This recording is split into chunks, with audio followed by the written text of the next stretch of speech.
सफाई कामगार आणि महापालिका प्रशासन यांच्यात बदल्यावरून निर्माण झालेला संघर्ष सोडवण्यात समित कदम यांना यश. सफाई कामगार पूर्वीप्रमाणेच नेमणुकीच्या ठिकाणी काम करणार.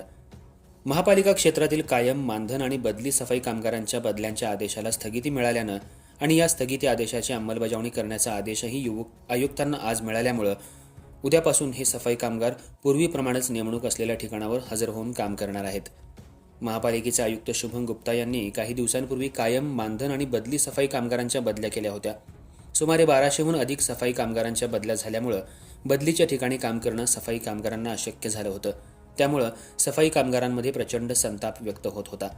सफाई कामगारांवर बदल्यांमुळे होणारा त्रास लक्षात घेऊन जनसुराज्य युवा शक्ती पक्षाचे प्रदेशाध्यक्ष समित कदम यांनी या प्रकरणात लक्ष घालून मुख्यमंत्री देवेंद्र फडणवीस यांची भेट घेऊन वस्तुस्थिती निदर्शनाला आणून दिली.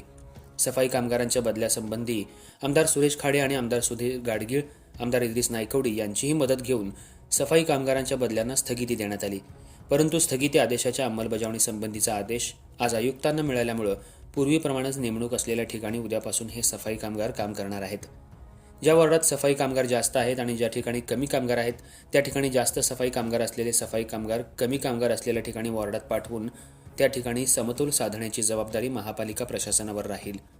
सफाई कामगार आणि महापालिका प्रशासन यांच्यातल्या बदल्यावरून निर्माण झालेला संघर्ष चर्चेच्या आणि सामोपचाराच्या माध्यमातून सोडवण्यात जनसुराज्य युवा शक्ती पक्षाचे प्रदेशाध्यक्ष समित कदम यांना यश मिळाले.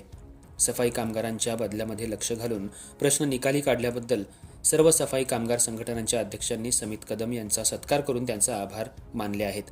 अर्थराज्य न्यूज मराठीसाठी कार्यकारी संपादक सूर्यकांत कोकडे.